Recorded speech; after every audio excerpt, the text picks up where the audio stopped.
Good morning. ഇന്ന് നമ്മൾ home science ആണ് എടുക്കാൻ പോണത്. ഹോം സയൻസിൽ നെക്സ്റ്റ് ചാപ്റ്റർ ഫുഡ് പ്രിസർവേഷൻ, ഭക്ഷണ സംരക്ഷണം. അപ്പോൾ അടുത്ത ചാപ്റ്റർ ഫുഡ് പ്രിസർവേഷൻ, ഭക്ഷണ സംരക്ഷണം. അപ്പോൾ നമ്മൾ എന്താണ് ഈ ഭക്ഷണ സംരക്ഷണം? നമ്മൾ ഭക്ഷണം കഴിക്കുന്നവരാണ്. നമ്മൾ കഴിച്ച് ബാക്കി വരുന്ന ഭക്ഷണം നമ്മൾ എന്ത് ചെയ്യും? നമ്മൾ സൂക്ഷിച്ച് വയ്ക്കും അല്ലേ? എന്തിനാണ് സൂക്ഷിച്ച് വയ്ക്കണേ? നമ്മുടെ നെക്സ്റ്റ് യൂസിന് വേണ്ടിയിട്ട്. ഇപ്പോൾ കൂടുതലുള്ള ഇപ്പോൾ ചോറ് ഇന്ന് ബാക്കി വന്നു, നമ്മൾ ഏതെങ്കിലുമൊക്കെ രീതിയിൽ, പണ്ടൊക്കെ ആണെങ്കിൽ അതിൽ വെള്ളമൊക്കെ ഒഴിച്ചിടും, അല്ലെങ്കിൽ പിറ്റേ ദിവസത്തേക്കുള്ള നമ്മൾ പഴഞ്ചോറാക്കിയിട്ട് തൈരും ഒക്കെ കൂട്ടിയിട്ടുള്ള നമ്മുടെ പഴഞ്ചോറാക്കി വെക്കും. ഇപ്പോഴൊക്കെ ആണെങ്കിൽ നമ്മൾ നേരെ എന്ത് ചെയ്യും? എല്ലാം കൊണ്ടുവന്ന് ഫ്രിഡ്ജിൽ സൂക്ഷിച്ച് വയ്ക്കും. അപ്പോൾ എന്തിനാണ് നമ്മൾ അങ്ങനെ സൂക്ഷിച്ച് വയ്ക്കുന്നത്? നമുക്ക് അടുത്ത ദിവസം അല്ലെങ്കിൽ എന്താണ് അടുത്ത യൂസിന് വേണ്ടിയിട്ട്, ഭക്ഷണത്തെ പാഴാക്കാതെ ഉപയോഗിക്കാം, പാഴാക്കാതിരിക്കാൻ വേണ്ടിയിട്ട് നമ്മളത് ഉപയോഗിക്കാൻ വേണ്ടിയിട്ടും പിന്നീട് നമുക്ക് ഉപയോഗിക്കാൻ വേണ്ടിയിട്ടാണ് നമ്മൾ ഭക്ഷണത്തിനെ സംരക്ഷിച്ച് വെക്കുന്നത്. അപ്പോൾ ഇനി എന്താണ് ഈ ഭക്ഷണ സംരക്ഷണം എന്ന് നമുക്ക് നോക്കാം. ഭക്ഷണം പാഴാകാതിരിക്കാനും ഭാവിയിലെ ആവശ്യത്തിനായി ഉപയോഗപ്പെടുത്താനും ഭക്ഷണത്തെ സംരക്ഷിച്ച് വയ്ക്കുന്ന പ്രക്രിയയാണ് ഭക്ഷണ സംരക്ഷണം. ഭക്ഷണം പാഴാകാതിരിക്കാൻ വേണ്ടിയിട്ടും അതേപോലെ തന്നെ എന്താണ്, ഭാവിയിലെ ആവശ്യത്തിന് വേണ്ടിയിട്ട് ഭക്ഷണത്തെ സംരക്ഷിച്ച് വയ്ക്കുക. ഭാവിയിലെ ആവശ്യത്തിന് വേണ്ടിയിട്ട് ഉപയോഗിക്കാൻ വേണ്ടിയിട്ട്, ഭക്ഷണത്തെ പാഴാകാതിരിക്കാനും ഭാവിയിലെ ആവശ്യത്തിന് വേണ്ടിയിട്ട് ഉപയോഗിക്കാനും നമ്മൾ ഭക്ഷണത്തിനെ സംരക്ഷിച്ച് വയ്ക്കുന്ന പ്രക്രിയയാണ് എന്ത്? ഭക്ഷണ സംരക്ഷണം. ഇനി എന്തിനാണ് നമ്മളിങ്ങനെ ചെയ്യുന്നത്? ഈ ഭക്ഷണം കൂടുതൽ ഈട് നിൽക്കാൻ വേണ്ടിയിട്ട്, അതേപോലെ എന്താണ് ജാമുകൾ, അച്ചാറുകൾ, സ്ക്വാഷുകൾ അതൊക്കെ ഉണ്ടാക്കാൻ വേണ്ടിയിട്ട്, പിന്നെ ആവശ്യാനുസരണം ഉപയോഗിക്കുക അല്ലേ? കൊണ്ടുവന്നല്ല, അപ്പോൾ പച്ചക്കറികൾ നമ്മൾ ഒരുപാട് കൊണ്ടുവന്നു, എല്ലാം നമ്മൾ ഒറ്റയടിക്ക് ഉപയോഗിക്കണം എന്നില്ല. അപ്പോൾ നമുക്ക് ആവശ്യാനുസരണം അത് ഉപയോഗിക്കാൻ വേണ്ടിയിട്ട്, പിന്നെ എന്തിനാണ്? പാഴാകാതിരിക്കാൻ, നശിച്ചു പോകാതിരിക്കാൻ വേണ്ടിയിട്ടൊക്കെയാണ് നമ്മളത് ഉപയോഗിക്കുക. അത് നമ്മൾ സംരക്ഷിച്ച് വെക്കുന്നത്. ഇനി എന്താണ് ഈ ഭക്ഷണ സംരക്ഷണത്തിൻ്റെ തത്വങ്ങൾ, അല്ലെങ്കിൽ എന്താണ് അതിൻ്റെ പ്രിൻസിപ്പിൾസ്? നമ്മൾ എങ്ങനെയാണ് ഈ ഭക്ഷണം സംരക്ഷിക്കുന്നത്? ഇനി അതിൽ ഒന്നാമത്തെ കാര്യം എന്ന് പറയുന്നത് എന്താണ്? സൂക്ഷ്മാണുക്കളെ കൊല്ലുന്നതിലൂടെ. അപ്പോൾ ഭക്ഷണത്തിൽ കേട് വരുത്തുന്ന ഒരു പ്രധാന ഘടകമാണ് അതിലുള്ള മൈക്രോ ഓർഗാനിസം. ആ മൈക്രോ ഓർഗാനിസത്തിനെ നശിപ്പിക്കുന്നതിലൂടെ എന്താണ്, ആ ഭക്ഷണത്തിന് നമുക്ക് കേടുകൂടാതെ സൂക്ഷിക്കാനായിട്ട് പറ്റും. അപ്പോൾ നമ്മൾ പാല് ചൂടാക്കി വെക്കുമ്പോൾ എന്താണ്, അതിനുള്ളിലുള്ള പാസ്ചറൈസ് ചെയ്യുമ്പോൾ എന്താ സംഭവിക്കുന്നത്? അതിലുള്ള മൈക്രോ ഓർഗാനിസംസ് നശിച്ചു പോവുകയാണ് ചെയ്യുക. അങ്ങനെ പാല് കേടാവാതിരിക്കും. രണ്ടാമത്തത്, സൂക്ഷ്മാണുക്കളുടെ പ്രവർത്തനത്തെ സാവധാനമാക്കുകയോ തടയുകയോ ചെയ്യാം. സാവധാനമാക്കുകയോ തടയുകയോ ചെയ്യാന്ന് പറയുമ്പോൾ മുട്ടയുടെ തോട്, പച്ചക്കറികളുടെ തൊലി, അതൊക്കെ എന്താണ്? സൂക്ഷ്മാണുക്കളുടെ ആ ഒരു ആക്രമണത്തെ തടയുന്ന ഒരു ഭാഗമാണ് ഭക്ഷണ പദാർത്ഥത്തിനുള്ളിലേക്ക്. അപ്പോൾ നമ്മൾ ഫ്രിഡ്ജിൽ സൂക്ഷിച്ച് വെക്കുമ്പോൾ വളരെ തണുത്ത താപനിലയിലാണ് അല്ലേ? റൂം ടെമ്പറേച്ചറേക്കാളും താഴ്ന്ന താപനിലയിലാണ്. അപ്പോൾ സൂക്ഷ്മാണുക്കൾ ഇതിൽ പ്രവേശിച്ചാൽ തന്നെ എന്താണ്, അവർക്ക് അവിടെ ആ താപനിലയിൽ വളരെയധികം താഴ്ന്ന താപനില ആയതുകൊണ്ട് തന്നെ എന്താണ്, അവർക്ക് അവിടെ പ്രവർത്തിക്കാനായിട്ട് കഴിയില്ല. പ്രവർത്തിക്കാൻ കഴിയാതെ വരുമ്പോൾ എന്താണ്, അവരുടെ പ്രവർത്തനം സാവധാനത്തിലാവും. അപ്പോൾ അല്ലെങ്കിൽ ചിലപ്പോൾ അത് പ്രവർത്തിക്കാനേ കഴിയില്ല. അങ്ങനെ വരുമ്പോൾ ഭക്ഷണം എന്താണ്, കുറച്ചും കൂടിയും ഒന്ന് ഈട് നിൽക്കും. ഇനി അതല്ലെങ്കിൽ നമുക്ക് എന്ത് ചെയ്യാം? ഇപ്പം നേരത്തെ പറഞ്ഞ പോലെ ചൂടാക്കാം. അപ്പോൾ നമ്മൾ ഉയർന്ന താപം നൽകാം, അപ്പോൾ അവരെ നശിച്ചു പോകും. പിന്നെയുള്ള എന്താണ്, ഈ പറഞ്ഞ പോലെ കവചം, അതാണ് ഈ തൊലികൾ, മുട്ടത്തോടൊക്കെ നാച്ചുറൽ ആയിട്ടുള്ള കാര്യങ്ങളാണ്. പിന്നെയുള്ള എന്താണ്, ചില രാസപദാർത്ഥങ്ങൾ ഭക്ഷണത്തിൻ്റെ കൂടെ നമ്മളെന്താണ് കേടുകൂടാതിരിക്കാൻ വേണ്ടിയിട്ട് പ്രിസർവേറ്റീവ്സ് ആഡ് ചെയ്യുക അല്ലേ?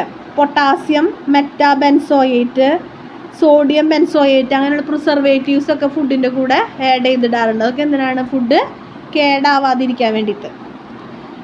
ഇനിയുള്ള എന്താണ്, എൻസൈമിൻ്റെ പ്രവർത്തനത്തെ തടഞ്ഞുകൊണ്ട്.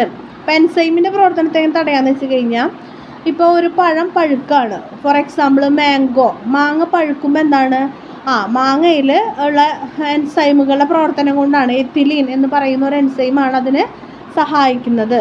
അപ്പോൾ അത് കൂടുതൽ നമ്മൾ പഴുക്കാനായിട്ട് അനുവദിച്ച് എന്താ സംഭവിക്കുക? കൂടുതൽ പഴുക്കാനായിട്ട് അനുവദിച്ച് കഴിഞ്ഞാൽ അത് വല്ലാതെ അഴുകിപ്പോവും, അത് കേടായിട്ട് പോകും.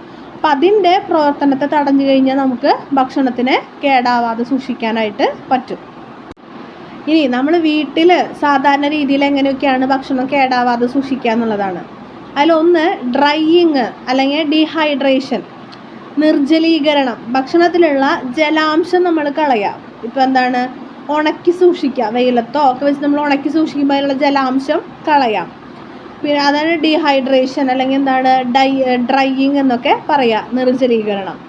പിന്നെയുള്ളത് എന്താണ്, ഉപ്പ്, സുഗന്ധവ്യഞ്ജനങ്ങൾ, എണ്ണ എന്നിവയൊക്കെ ഉപയോഗിച്ച് നമ്മൾ അച്ചാറുകളാക്കി സൂക്ഷിക്കാം. അച്ചാറുകളാക്കി സൂക്ഷിക്കുമ്പോൾ അത് ഇപ്പോൾ മാങ്ങയോ നാരങ്ങയോ ഒക്കെ കേടാവാതെ ഇരിക്കും.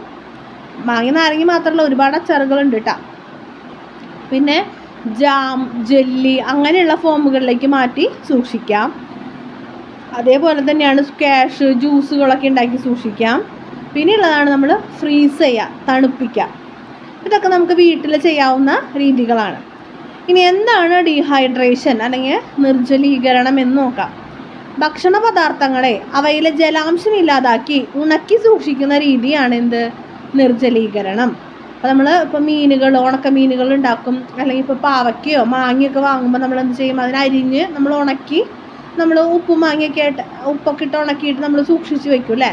അപ്പോൾ അതിൽ ജലാംശം നശിച്ച് പോകുമ്പോൾ എന്തായാലും ജലാംശം നമ്മൾ കംപ്ലീറ്റ് കളയുമ്പോൾ എന്താണ്, മൈക്രോ ഓർഗാനിസത്തിൻ്റെ ആക്ടിവിറ്റി അവിടെ നടക്കില്ല. ഇതൊക്കെയാണ് നമ്മൾ സൂക്ഷിക്കുന്ന കാര്യങ്ങൾ.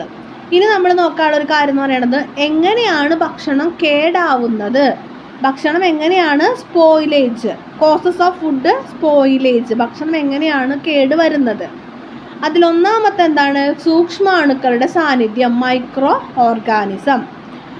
അപ്പോൾ ഈ മൈക്രോ ഓർഗാനിസം എന്ന് പറയുമ്പോൾ നമ്മുടെ പഴം, പച്ചക്കറികൾ അങ്ങനെയൊക്കെ ആണെങ്കിൽ അവരുടെ പുറം തൊലിയും എന്തുണ്ടാവും, സൂക്ഷ്മാണുക്കൾ ഉണ്ടാവും.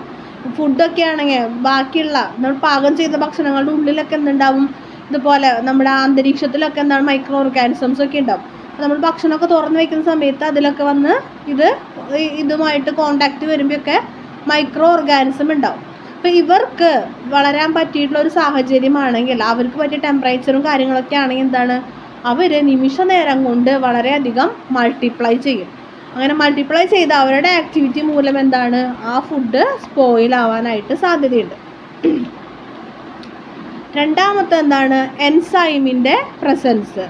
എൻസൈം എന്ന് പറയുമ്പോൾ എന്താണ്, എൻസൈം എന്ന് പറയുന്നത് മറ്റ് മൃഗങ്ങളിലും പ്ലാന്റ്സിലൊക്കെ കാണപ്പെടുന്ന ചില രാസപദാർത്ഥങ്ങളാണ്, കെമിക്കൽ സബ്സ്റ്റൻസുകളാണ് എൻസൈമുകൾ. അപ്പോൾ നേരത്തെ പറഞ്ഞില്ലേ, എത്തിലീൻ്റെ കഥ പറഞ്ഞില്ലേ. അപ്പോൾ എത്തിലീൻ ഇങ്ങനെ നമ്മൾ കൂടുതലായിട്ട് പഴുക്കാൻ അനുവദിച്ചു കഴിഞ്ഞാൽ എന്താ സംഭവിക്കുക, അത് വല്ലാതെ ചീഞ്ഞ് അളിഞ്ഞു പോകും. പിന്നെ കീടം, കൃമി, എലി, ഇപ്പോൾ അരിയിലൊക്കെ ആണെങ്കിൽ ചെറിയ ചെള്ളുകൾ ഒക്കെ ഉണ്ടാവും. അതുപോലെ തന്നെ എലിയൊക്കെ വന്നിട്ട് ഭക്ഷണം കഴിച്ച്, നമുക്ക് അരിയൊന്നും ഫ്രിഡ്ജിൽ സൂക്ഷിച്ച് വയ്ക്കാൻ പറ്റില്ല അല്ലേ. അപ്പോൾ നമ്മൾ നല്ല അടച്ചുറപ്പുള്ള പാത്രങ്ങൾ സൂക്ഷിച്ച് വെക്കണം. അതുപോലെ തന്നെ ഈ ചെള്ള, എന്താണ് അതിൻ്റെ പേര്, ഒരു തരം കുഞ്ഞു പ്രാണി വന്നിട്ട് ഉച്ച് കുത്തുക. അപ്പം അതിങ്ങനെ അതിനെ പൊടിച്ച് കളയും. അങ്ങനെയുള്ള കുറേ കൃമി കീടങ്ങൾ, ഇതൊക്കെയാണ് ഫുഡിനെ സ്പോയിലാക്കുന്നത്. അപ്പോൾ എന്താണ് ഫുഡ് സ്റ്റോറേജ്, അപ്പം എങ്ങനെയാണ് ഫുഡ് സ്പോയിലാവണത്, എന്തൊക്കെയാണ് അതിൻ്റെ കാരണങ്ങൾ, നമുക്കതിനെ എങ്ങനെയൊക്കെ സംരക്ഷിക്കാം. ഇത്ര കാര്യങ്ങളാണ്, വളരെ കുഞ്ഞു ചാപ്റ്ററാണ്, കുഞ്ഞു കാര്യങ്ങളാണ്, നമുക്കറിയാവുന്ന കാര്യങ്ങളാണ്, നോക്കുക, പഠിക്കാം. Thank you.